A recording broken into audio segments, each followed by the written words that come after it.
Any health-related information on the following show provides general information only. Content presented on any show by any host or guest should not be substituted for a doctor's advice. Always consult your physician before beginning any new diet, exercise, or treatment program.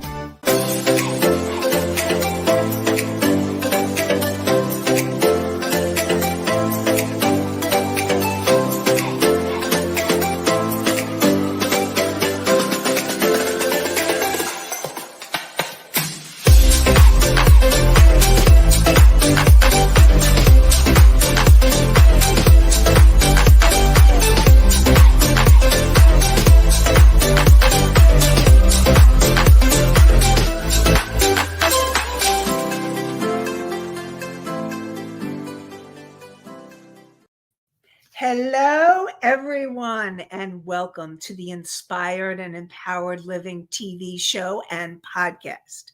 We are live Tuesday mornings at 11 a.m. Eastern on talk4tv.com, w4wn.com, and my YouTube channel. And today we will be continuing to talk about embracing change and turning transitions into transformations, part 2. Join us, and as I said, we're continuing where we left off last week. So join us today as we dive in, turning transitions into transformations. Whether you're facing personal or professional shifts, this episode will equip you with the mindset and the tools to embrace change as a pathway to growth. Discover how to navigate uncertainty with confidence, overcome fears of the unknown, and turn life's transitions into opportunities for alignment and empowerment. Don't miss this empowering conversation that will inspire you to step boldly into the next chapter of your journey with clarity and grace. Tune in and start mastering the art of change today. Together, let's create a life you love. Hi, I'm your host, Nanci Deutsch, licensed clinical social worker, certified hypnotherapist, and intuitive breakthrough expert. And I combine my counseling, coaching, and intuitive ability to inspire and empower you to transform your life. This show is not a replacement for therapy or counseling. It is for educational purposes only. And I see we have Allie in the house. Good morning, Allie. And I wish you all a good morning from New York. You can tell by my accent. Okay. No. Anyway, so what I want to do today, and of course, all of you, you know I love answering your questions. So if you have any questions, please feel free to ask them. What I want to do today is talk about, why do people have so much resistance? Why do you have so much resistance to change? And what are the issues that change can bring up for you? So we're going to be starting to talk about that. Okay. And the first thing is that you may have a fear of the unknown, that the known is familiar. You know what you're going to get with what you have, but to have change happen, and you're like, oh, I don't know. It's the fear of the unknown, fear of uncertainty. And okay, I'm going to get to your question, Country Corners, in a sec. So there's this fear of what will happen if I make this change, that fear of the unknown, the unfamiliar. Okay. And so it's learning, and it may also have to do with a fear of failure or not knowing how to navigate the new situation effectively. So as I go through the show today and perhaps future, we will talk more about how to navigate those changes.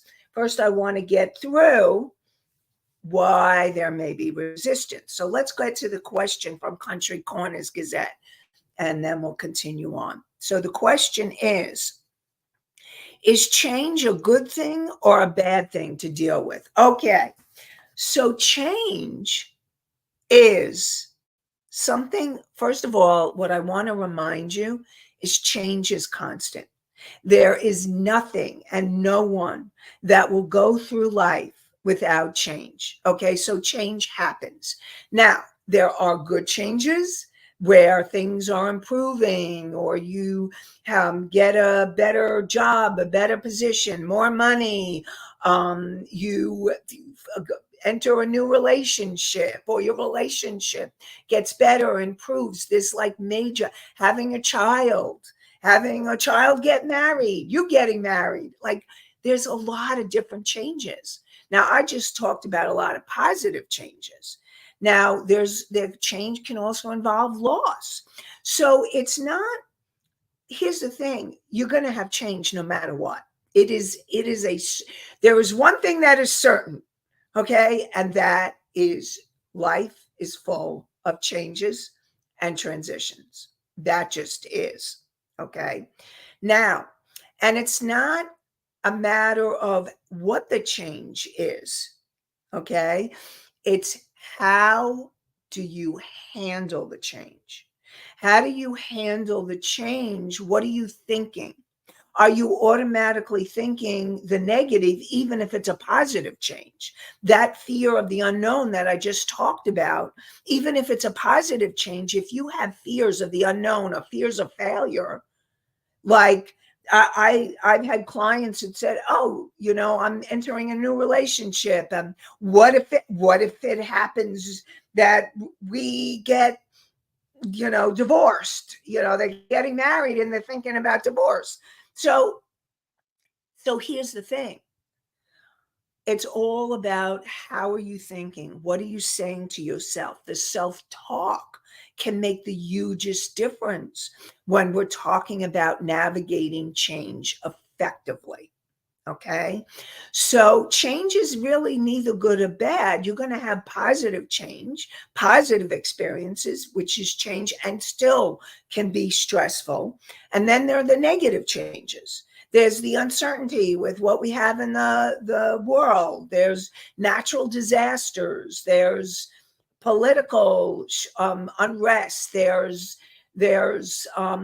concern about war and all different kinds of things, that there is uncertainty wherever you are in this world.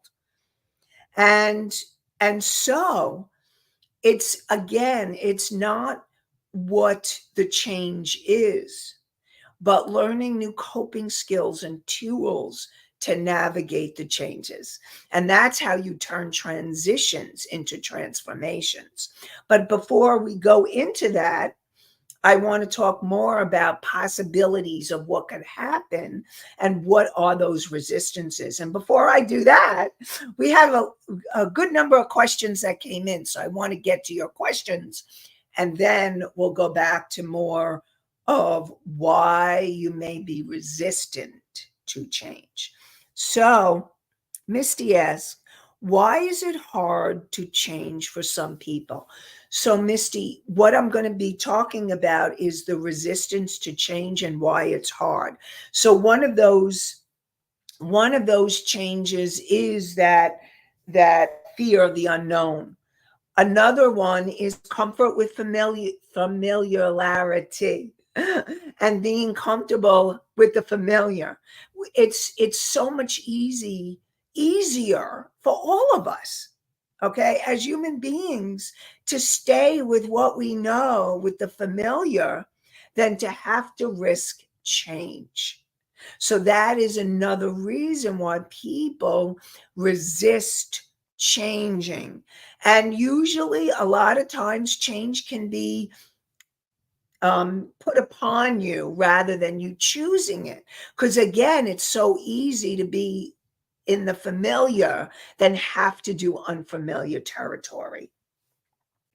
And so hopefully, so change, and as I go through these other issues about resistance to change and the fears of change and what those bring up, that should also help you answer the question more, Misty. So, and again, if hopefully I answered your question, and if there's anything else that you would like to ask around what I'm bringing, definitely ask away.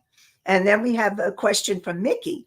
Some things are thrown at you and it's hard to navigate through it. Yes, Mickey, that is so true. And that's what I was talking about, is that people resist change, and you may resist and resist. And look, I understand that because I've been there.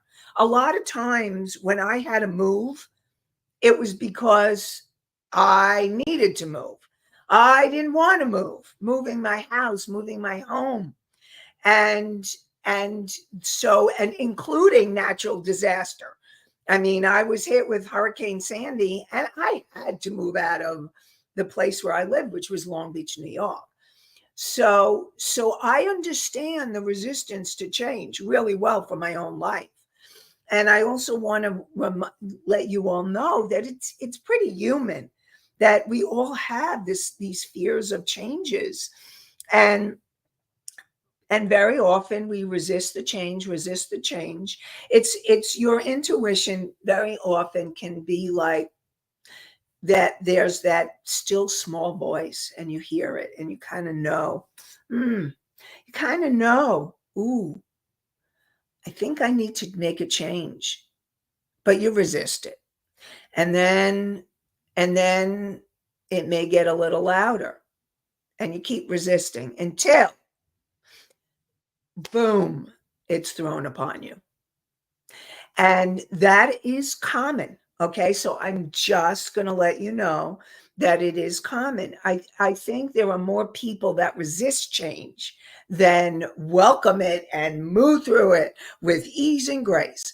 But I'm hoping that as we go through the show and these upcoming shows, because I know we're going to be continuing on. Okay. Because there's a lot of information I want to share with you. And I want you to know what would be creating the resistance. And then we're going to be talking about how to navigate it. Okay. So that's what we're talking about today, is what would create that fear of change, the resisting change, so that it ends up being thrown upon us. And here's the thing, sometimes you may be someone who welcomes change, and changes can still be thrown upon you. It's part of life that there's sometimes certainty and then there's sometimes uncertainty. And that is life. And this is about learning how to cope with those changes, whether they're thrown upon you or whether you are moving through it, and it's learning how to navigate it more easily, more effectively, more gracefully. So we're going to be talking about all of that. Okay. So hopefully, Mickey, I answered your question, and we'll continue. If you have any others, let me know. So, and then we have Anastasia. Anastasia asks, Anastasia says, I guess it is how you choose to handle change. You got it, Anastasia. So it's how do you choose to handle it? What are you saying to yourself? What are your coping skills? Because here's the thing.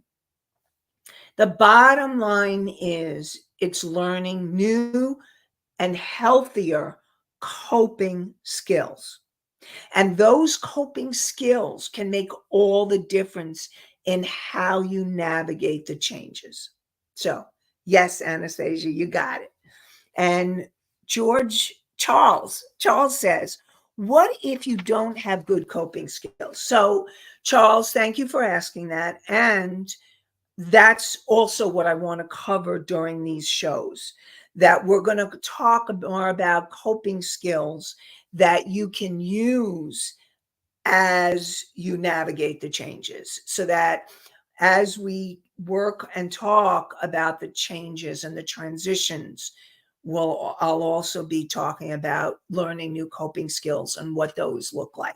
Now, one of the big coping skills that I talk about, okay, and it's something you don't have to buy, you have it. And it is, okay, I got that. So it's your breath. And you know, I'm always talking about your breath. And it's learning how to breathe more deeply. Because what happens is when you have stress and you have uncertainty and you are in the middle of changes and transitions, you go, and you don't even realize you're holding your breath. You don't even realize that you're shutting your breath down. So the first thing that you can do is take a deep breath. Belly breath. Remember how I'm always talking about the belly breath, putting your hands on your belly and breathing so that your breath, when you breathe in, your belly goes out. And when you breathe out, your belly goes in. And that is belly breath. Again, when you breathe in, your belly goes out. And when you breathe out, your belly goes in. It's the opposite of what you think would happen. And the reason why I suggest putting your hands on your belly is you can watch it happen. And whether you're sitting up or, because I first learned belly breath with a book on my belly, laying down, because that is good practice. And I was working on my voice, and that was what my voice coach was teaching me. So I really want to support you. Major coping skill. We're going to get to others as we go on. So I know the Country Corners Gazette, someone had a question.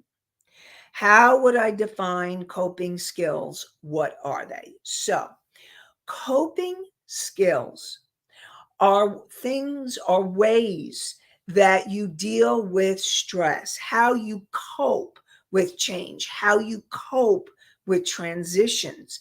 And most of us did not learn healthy coping skills. Most of us learned destructive coping skills. Usually, and very often, they could be addictive coping skills, like using food, using drugs or alcohol, using gambling, using some kind of addictive substance. That's an unhealthy coping skill. And healthy coping skills are learning how to breathe, learning how to reframe positive self-talk. And those are examples of healthy coping skills. And we're going to get into more healthy coping skills as we continue on through the program today and future programs. So hopefully Country Corners that answered. So coping skills are the ways that you navigate change, transitions, your life, stress. And the healthier you are, healthy coping skills like exercise can be a healthy coping skills, going out into nature. So I'm already giving you some examples, and we'll go deeper into that to help you through change and transitions. Okay. Anastasia, in the moment, how would we know if we had the coping skill and which one to use at the time?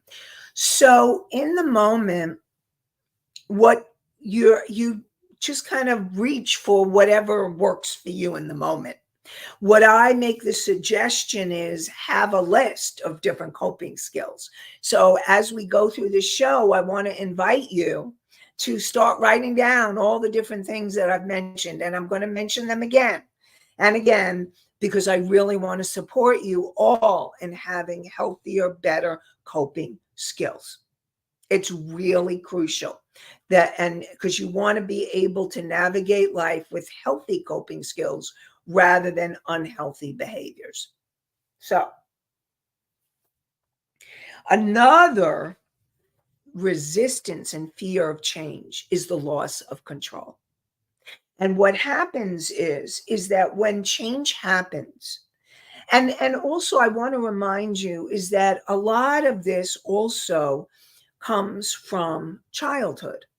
So if you, like, for example, as a child, you didn't have much control over things and circumstances, okay? Like your parents got divorced, you didn't have a say in that. It was about them. And that may have put the whole family into stress.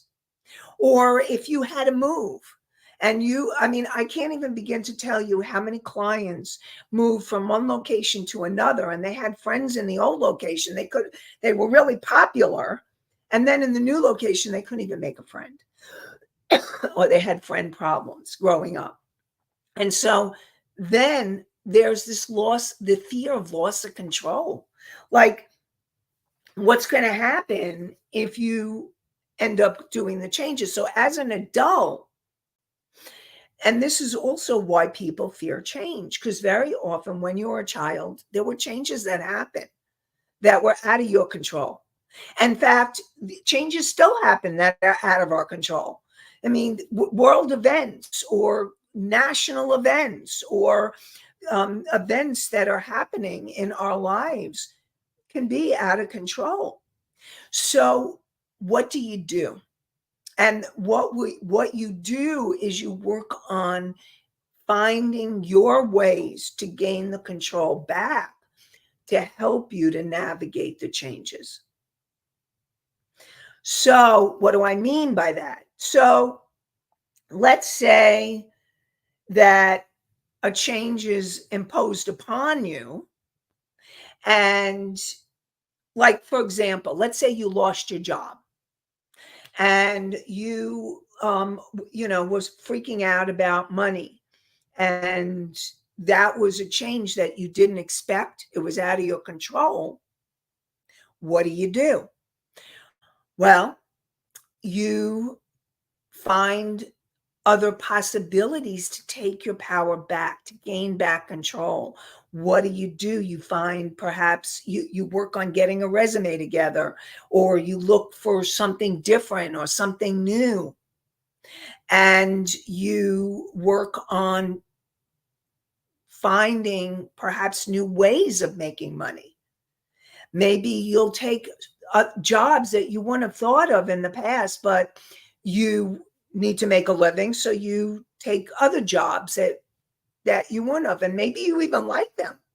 You never know what change can bring. So I'll give you an example of what happened for me. I think I talked about this, that because of budget cuts, I lost my jobs as a social worker. And I lost my full-time job as a social worker. And I was like, you know what? The way that I took back my power was like, I'm not getting a full-time social work position again.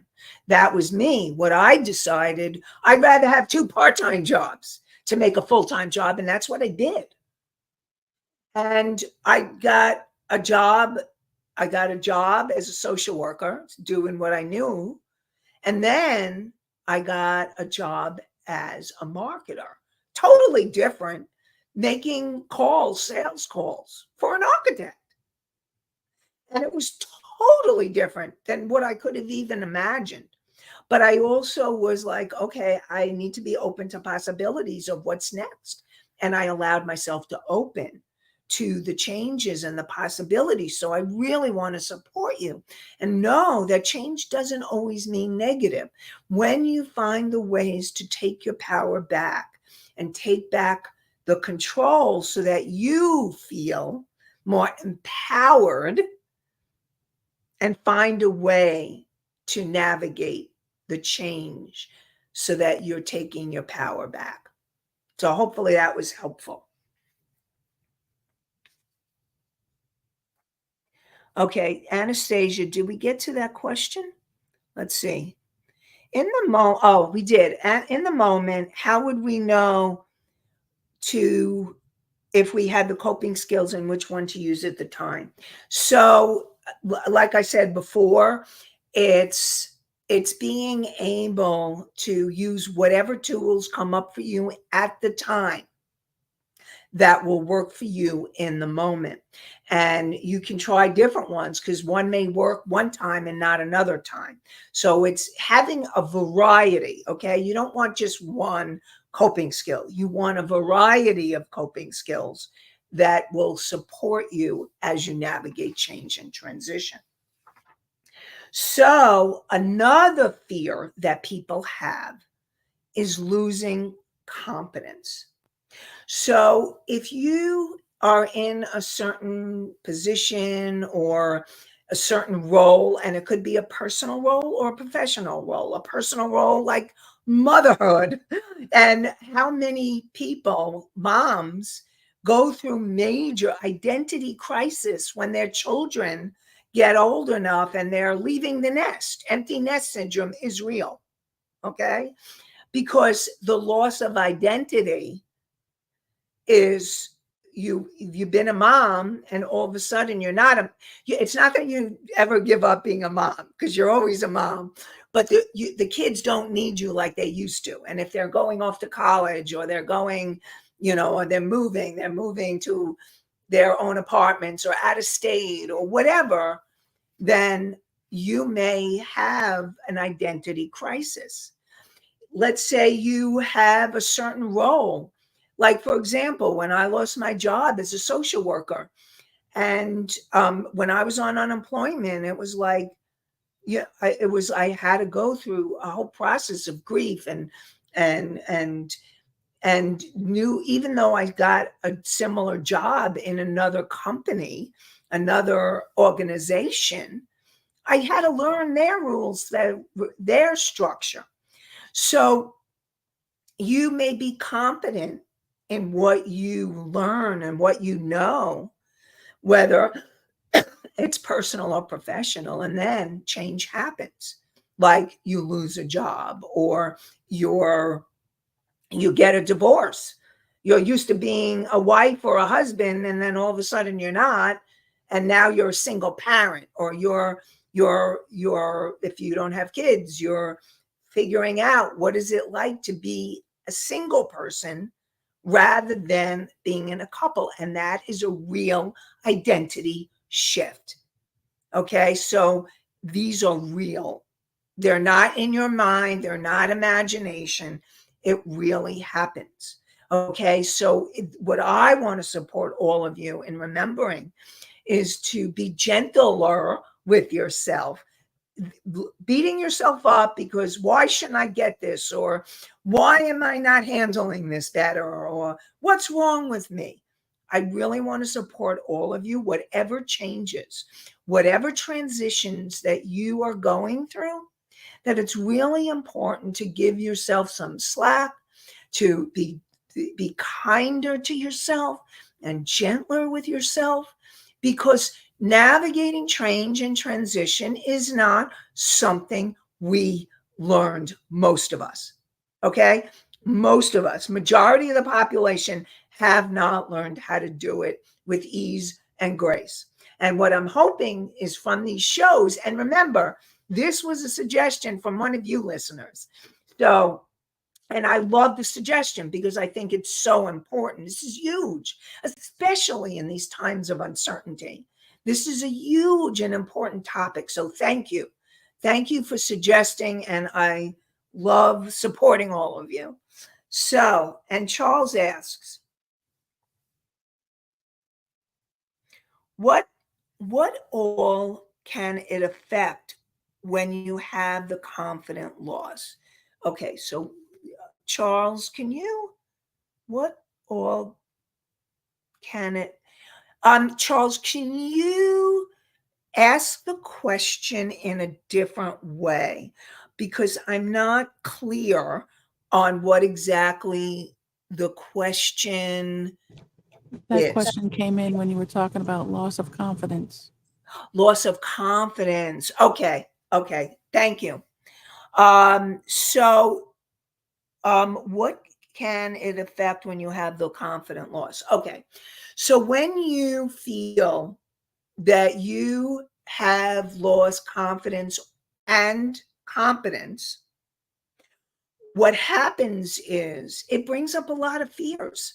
Because if you're used to a certain role and a way of being, and that's what you've known, and then all of a sudden you're put in a position where either A, you have to get another job, or you have to find a new way of navigating the transition that you're in, whether it's divorce, whether it's dealing with crisis, natural disasters. It's all these things can bring up the fears of not feeling competent and not being able to feel confident as you navigate the changes.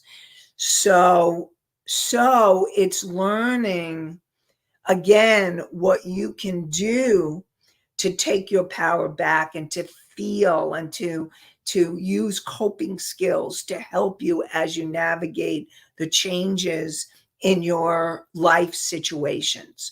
So Charles, I hope I answered your question. If I didn't, can you let me know and ask maybe the question in a different way or add to it, or so let me know, because I really want to support you and answer your question. Okay. So before we go on to more information, let's talk about, I have a meditation and a PDF. So even if you don't meditate, you can download the PDF and you can allow yourself to use this. This is a coping tool. So whether you use the PDF or whether you use the meditation, this would be a helpful coping tool for you to have. And what I do during it is I help you to clear your energy, calm yourself down, connect to the higher aspects of yourself that are here to help you, like what I call your higher self, that wise, unconditionally loving part of you. And then helping you make decisions. Because when you are in transition, you can have a hard time making decisions to navigate the changes. So this can help you. Go to the name of the show, Inspired and Empowered Living.com/meditation. MEDITATION. MEDITATION. And it's inspired and empowered living.com/meditation. So you can download Rebel, put the links in the chat. So you can download the meditation to support you in navigating your life changes. Because that's what I want to help you to do, is help you to heal and grow and navigate your changes. Life's changes. So Charles says, I believe you got it, but can it affect things in your body? Okay.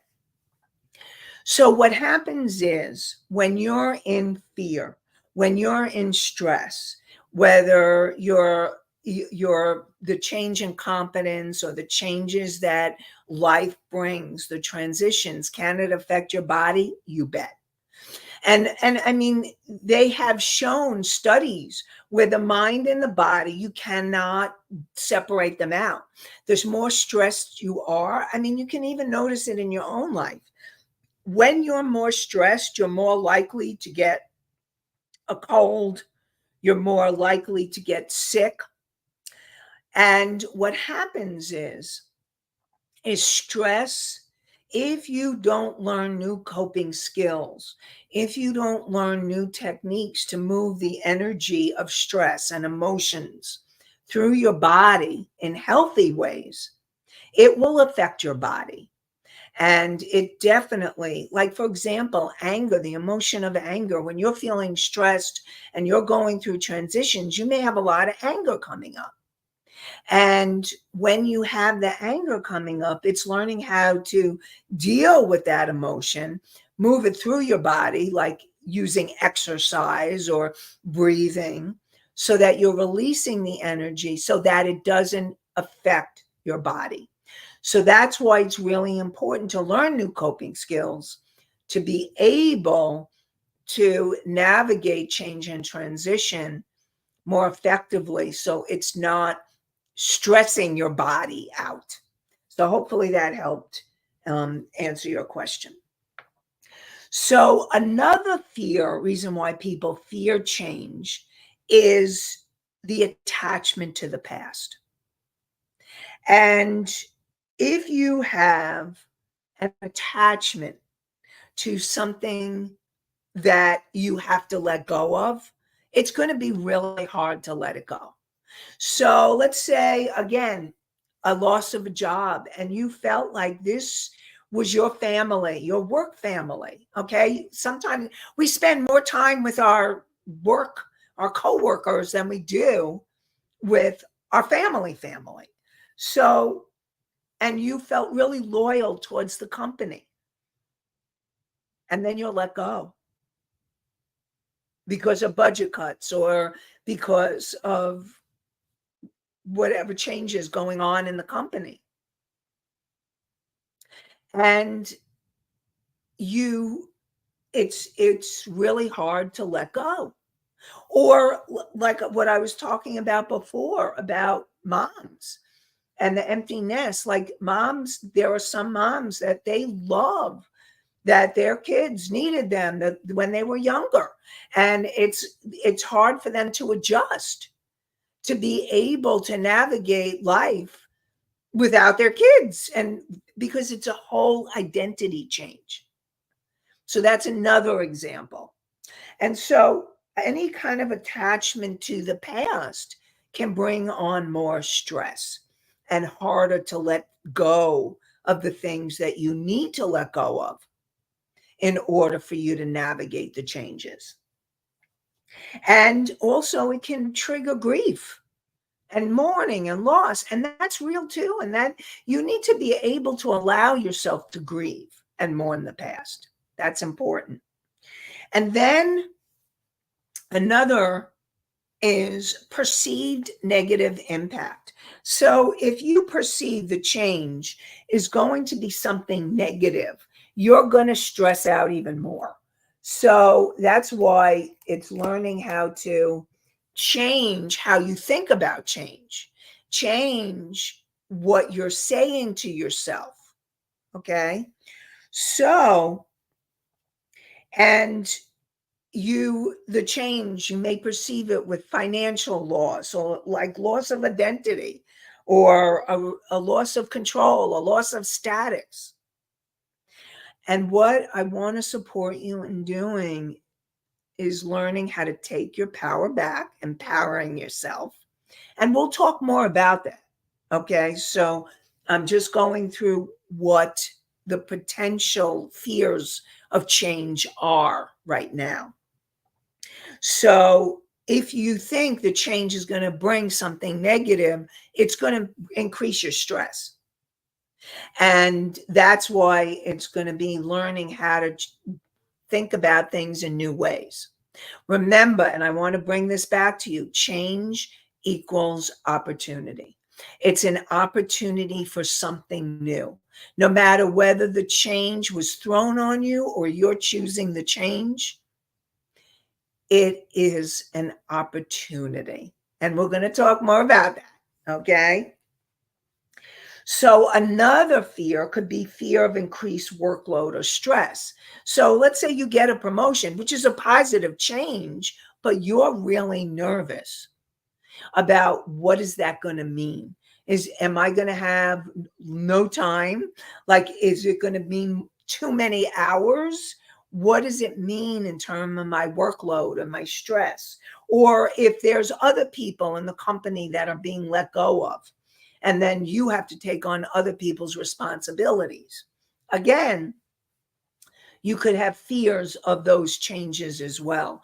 So it could be an increase in stress and the fear of increase in workload. So that could be another thing that brings your fears up. And when you have a change that's happening in conflict with your beliefs or your values, that could create more stress as well.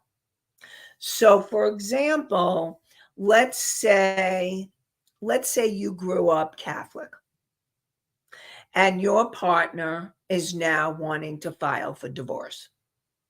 Now, Catholics don't believe in divorce, or at least they didn't. I mean, now, it depends on the person. And so it may bring up all your like confusion about this is something that's happening to me now, and I don't understand. This is my value about it. How could this happen? So it could bring up a lot of conflict for you. That's an example. Another is lack of trust. So if you don't trust the source or the reason for the change, it can create more stress. And learning how, again, this is about taking your power back. And then there's fear of failure. You resist change because of the fear of the failure. And on the opposite coin, there are people, you may be fearing success, because success, and we talked about that before, may mean more work, more things you have to do, more responsibility. So you can have fear of failure or you can have fear of success. So that's possible too. Now, in order to overcome the resistance and these changes, this is about learning those new skills, learning what you need to learn in order to help you to navigate the changes and to move through transition so you can transform your life, yourself, as you move through change more easily, more gracefully. And so, and it's also looking at transitions and change in a new way. And we're going to be talking about all of that in the next live show. Okay, so we're going to continue this topic. This is a very important, huge topic. So, especially in these times of uncertainty. So, thank you, whoever brought this topic up. Great. And to be continued. Now, just letting you know, with the next live show, we will be in 2 weeks. Okay, 2 weeks. Next week, there'll be a replay. It'll be a great one, so don't miss it. And in 2 weeks, we'll continue this topic. Okay, so I want to remind all of you that change and transition, it's all about what you think about it, how you feel about it, and learning to find new ways of coping. And I talked about breath work. We talked about exercise. We talked about different things to help you to navigate the changes. And we're going to continue to talk about more. And I want to wish you, okay, so join us live Tuesday mornings at 11 a.m. Eastern on talk4tv.com, w4wn.com, my YouTube channel. And then you can find the podcast on iHeartRadio, Spotify, Pandora, Apple, Amazon, and many more. And so next live show, embracing change and turning transitions into transformations, part 3. I wish you all an inspired and empowered day and an inspired and empowered week. Have a great one, everybody. Bye for now.